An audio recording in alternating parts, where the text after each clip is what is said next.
The NFL's passing leader and receiving leader comes to Nashville this weekend. Does Brian Callahan pull off the revenge game upset? We talk about it next. Sammy, start us up. Turn up your volume. Because you're about to listen to The Sick Podcast. Talking Titans. Do the Titans have a miracle left in them in what has been a magical season to this point?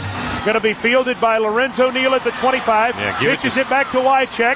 He throws it across the field to Dyson. He's got something. 30, He's got 40, something. 50. He's got it. 40. He's got it. 20. 10. He's got it. End zone. Touchdown Titans. There are no flags on the field. It's a miracle. Tennessee has pulled a miracle. The sickest Tennessee Titans podcast. Sick! It's going to be sick. What is going on, everybody? Welcome back to another episode of the Sick Podcast, Talking Titans. I am joined by Vinny tonight, and we are going to break down the Cincinnati's Bengals game versus the Tennessee Titans in Week 15 matchup. Vin, I know we had a lot to say on last podcast. We gave the state of the franchise. We let it all out on the line, what we hate the most, what the positive is. But spinning it up now to Cincinnati, how do you see this game playing out, and what are your keys to victory, whether it be defense, offense, however you want to start it, and we'll just piggyback back and forth. I mean, I don't know how you can win a game when you can only put up 6 points, 12 points, 14 points, 17 points, because this Bengals offense is going to score points. They're going to score at least 20. They have arguably the best quarterback and the best receiver in the league at the moment. If the Bengals had a better defense, Joe Burrow would be by far the front runner for MVP. But their record is holding him back from winning that award. Jamar Chase is a viable candidate for Offensive Player of the Year. They have T. Higgins. They have, even guys that aren't household names that are solid. Yoshi Voss and Gesicki. They could play as well. And Chase Brown is an underrated running back, in my opinion. Yes, he is. I just don't see how we keep up with them. Maybe our defense can keep us in the game for a little bit, but offensively, I just don't see how we can match them. But their defense is pretty weak as well, and you never know. But that being said, I expect a lot of Bengals fans to be there. When I was there in 2017 or 2018, I believe it was, when they played the Bengals, there was a lot of Bengals fans there. So I expect there to be a lot of Bengals fans. I expect them to score a lot of points. And this is one of those games where it can get away from us early if we don't keep pace with them. So. Yeah, just to touch on the defensive side of the ball first, of how we can actually stop Joe Burrow and the Cincinnati Bengals to keep this game tight and or win. I have a couple keys down. I wrote down it's somehow stopping Joe Burrow and pressuring him, like we tried doing, in that playoff game where we also had 9 sacks. So if we rattle him up a little bit and sack him, I think we have somewhat of a play in this game. But we haven't been able to do that to get to the quarterback this year at all. So that's going to be a struggle against their weak offensive line. Shutting down Jamar Chase. Jamar Chase has 93 catches. He has 1,300 yards, and he's got 15 touchdowns. If we keep that man in front of us and not over the top of us, I think we'll be in good shape. But if he starts running free, especially with T. Higgins and what's the guy's last name? I can't even pronounce it. Yeah, Yosevas or whatever. I think we're going to be in for a long day, even though we have Cheeto back. He knows those guys. Since he's practiced well against them, last year in his days at Cincinnati, he's going to tell Brownlee Jr. what Chase does. That's the inside information. Yeah, I get it, but can they contain them in a real game versus Cheeto in practice for all those years with those guys? That's going to be the keys. And obviously, like you touched on Chase Brown. Chase Brown is definitely an underrated running back. He's got 735 yards and 6 touchdowns. He catches the ball well out of the backfield. So he's another one. He's a Tony Pollard type of back who has similar numbers to Tony Pollard this year as well. So, I mean, if we do things well and try to play, this is the key now, okay? I mentioned all those keys, keeping Chase in front of us and all that, and pressure in Joe Burrow. That's the easy stuff now. You want to talk about the heart of the lion, the heart of the team, how a team responds, how a team plays for a head coach / owner. The Houston Texans, somebody touched on it. I forgot who touched on it, but the Houston Texans game, we played for Amy because Amy hates the Texans so bad. We showed up and beat the door. Not the Doors. Like I said last podcast, we beat them handily at home in Houston for Amy. Okay, how does the team respond now for their head coach, who has adversity, and so does his team? How do they respond at home against his former team? Okay, coming to Nashville, and does the players have his back, just like they have Amy's back when they went to Houston? I don't know, dude. I just find it hard to believe that this team can get up for anything at the moment. Yeah, I guess we did it against Houston. Whoopee. I don't think they're in love with Brian Callahan in this locker room. I don't think that they're going to say, hey, he used to coach there for X amount of years. Let's go win this game for him. I don't think it's that serious. Maybe for Brian Callahan it is, but I don't think this group of players is responding to him at all this year, let alone at this point in the season where the season's entirely lost. The league is clowning us. Barstool put out an article last week after the game saying we need to fire Callahan. Maybe they watched our show and saw how adamant we were about it. But I listen, maybe there are a handful of players that are going to say, yeah, let's get one for coach. But I think that's kind of an old, corny, played out kind of thing. I don't really see it being a factor in this game. But listen, this is the NFL, and you never know what can happen. Why should we believe that they could beat the Bengals? You know what I mean? Why should we believe that they could beat anybody? After last week? After last week, a home loss to the Jaguars, why should we believe that we could beat anybody? I mean, I think the University of Oregon right now could give us trouble. It's that sad. The stadium was empty last week. I think this week it's going to be empty again. It's probably going to be majority Bengals fans. And, a team like the Bengals are someone that, even though that their playoff hopes are pretty much shot, they have to win out. You haven't seen them lay down at all. You know what I mean? So that's something that we would like to see our Titans do. They haven't done it yet. I sound pessimistic because I am, because they haven't given us a reason to be optimistic. I am out on everybody. I've made it abundantly clear I would start over if it was up to me after the season, from the GM to the coach to the quarterback.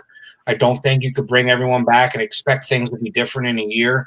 Will Levis is wildly inconsistent.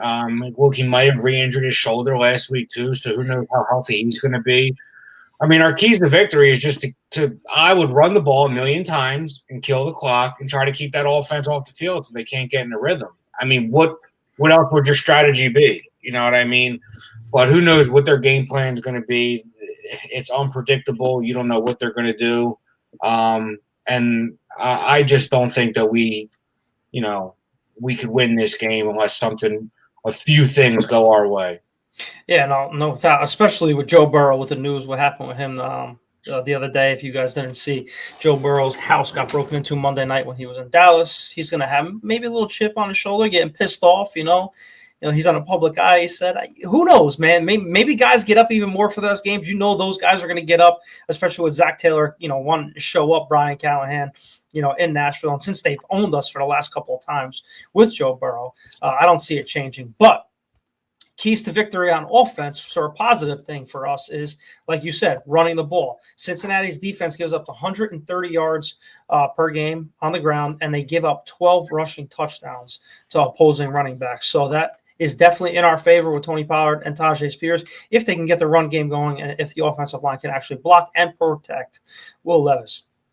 Next is obviously passing. They give up 245 yards a game. We haven't sniffed 245 yards a game. Average-wise, we're averaging 202 yards pass per game.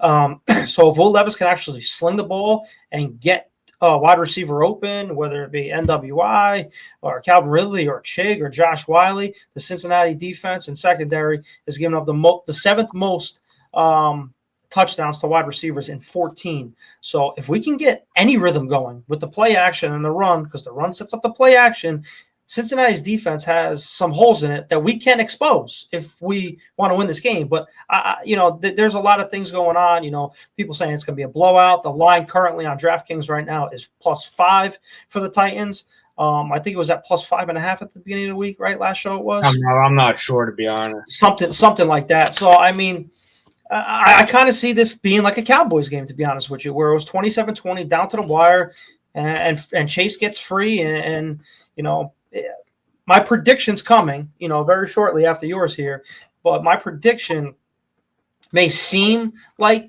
it's not close, but I think it's going to be closer than people think. Yeah, I mean, you never really know. Their defense is pretty bad. I just think they're going to scheme around stopping Calvin Ridley and make us throw the ball to NWI, to Boyd, to Chig. But I think we're going to run the shit out of the ball, kind of similar to what we did last week. We had success with it. We just sold out in the red zone like we always seem to do. Like you said, I think it could be close for a little bit, but I just think they're going to outlast us. I mean, like I said, Joe Burrow is as good of a quarterback as you'll find, and Jamar Chase is as good of a receiver as you will find.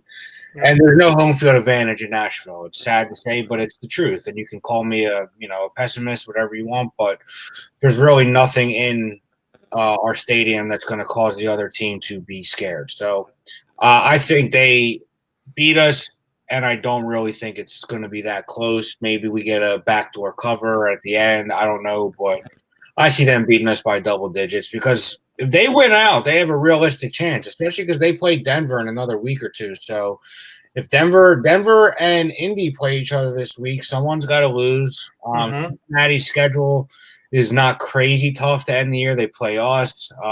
They play Colts. They play the Colts. Yeah, so if they win out, they could most definitely sneak in. At 9-8, yeah. Yeah, so they have something to play for. We really don't, to be honest. I hate to say it, we're better off losing this game. We need to pick. There's a lot of bad teams right now that are ahead of us in the draft, and sucks. If we want to sneak up a few spots, we need to lose a few more games. It really does suck, coming on here and seeing on Twitter that there's really, what is there to root for besides just show consistency, like I've been preaching this whole entire time after we knew we were eliminated. Show consistency, show growth. If there's nothing, we're kind of in trouble here. So. And let's not forget, coming into this game here, is Nick Folk playing, or I know we signed your boy Navis thing.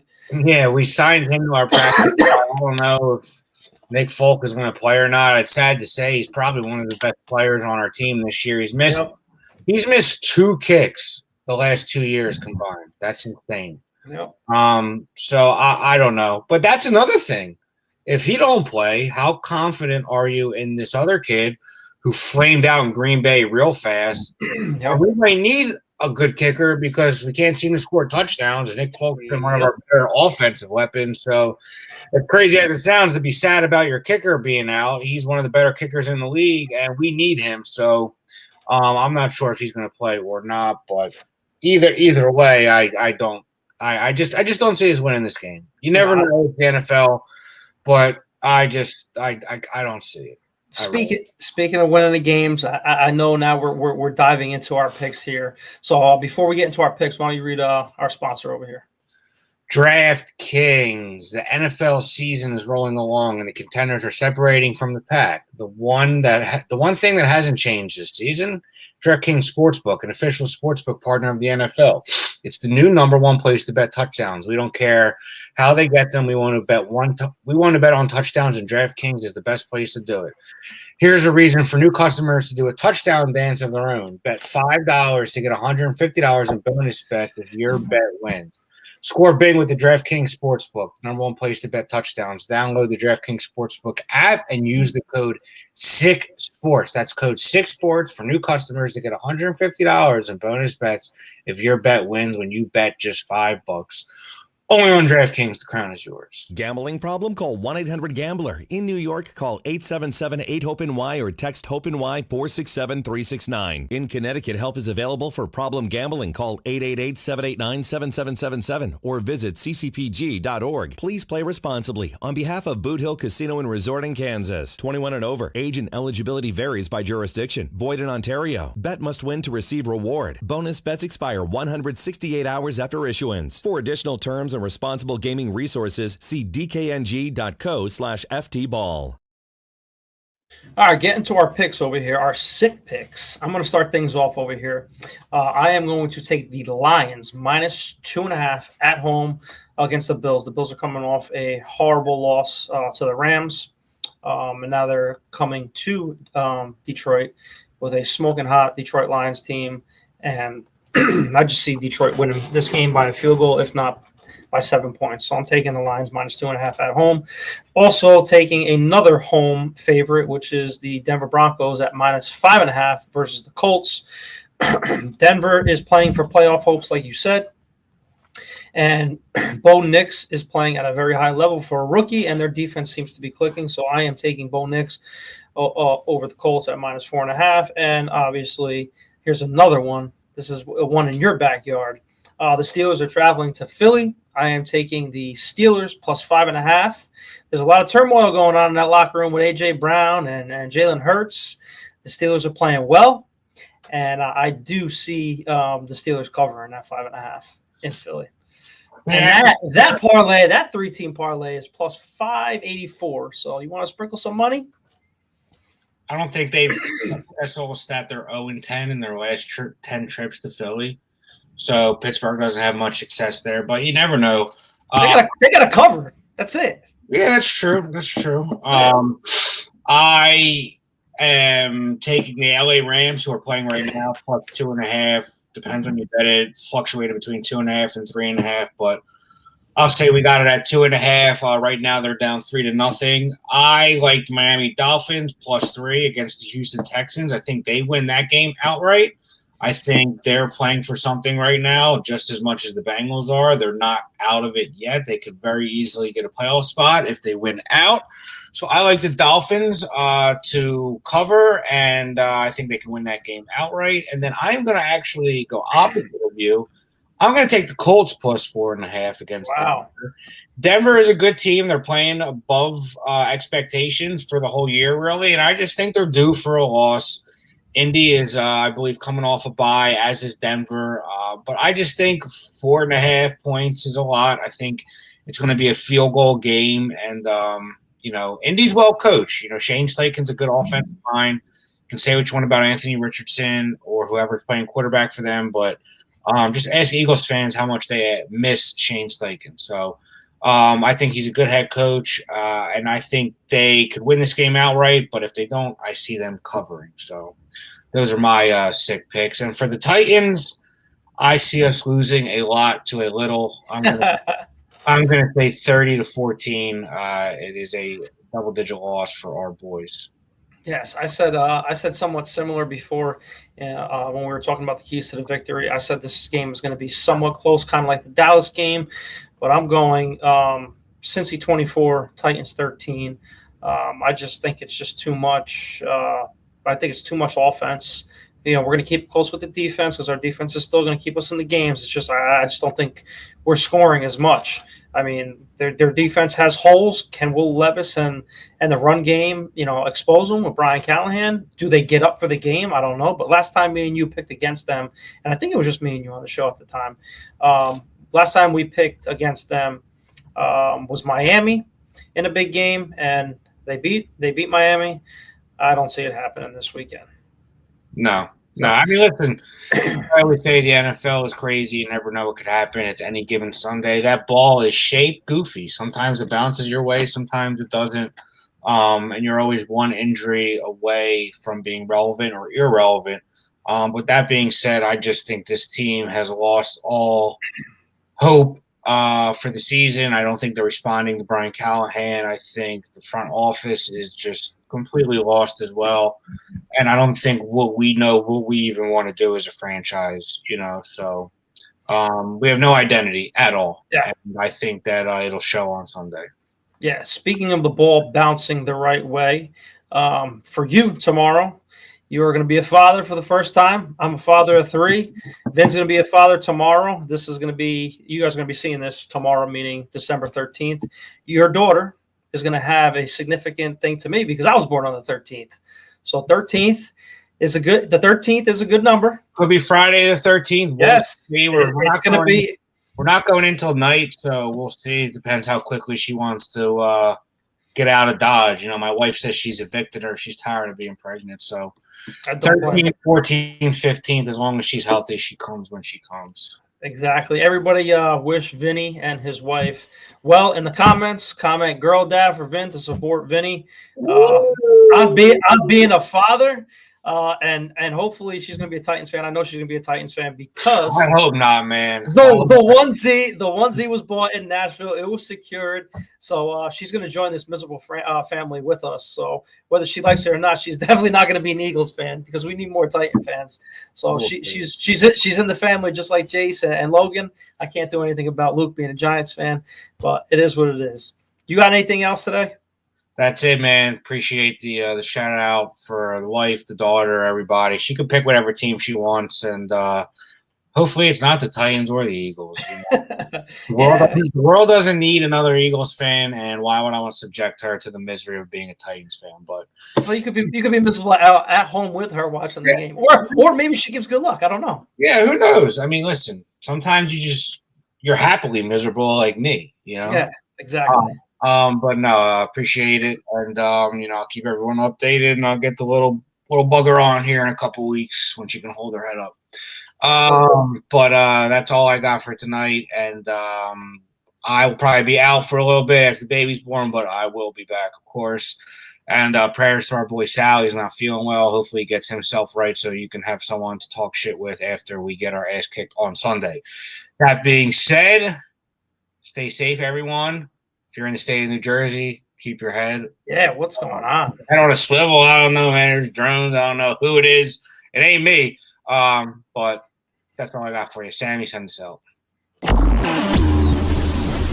And that's a wrap. Hope you don't miss us too much until next time. Follow the Sick Podcast Talking Titans on YouTube, Instagram, Facebook, Google Play, and Apple Podcasts.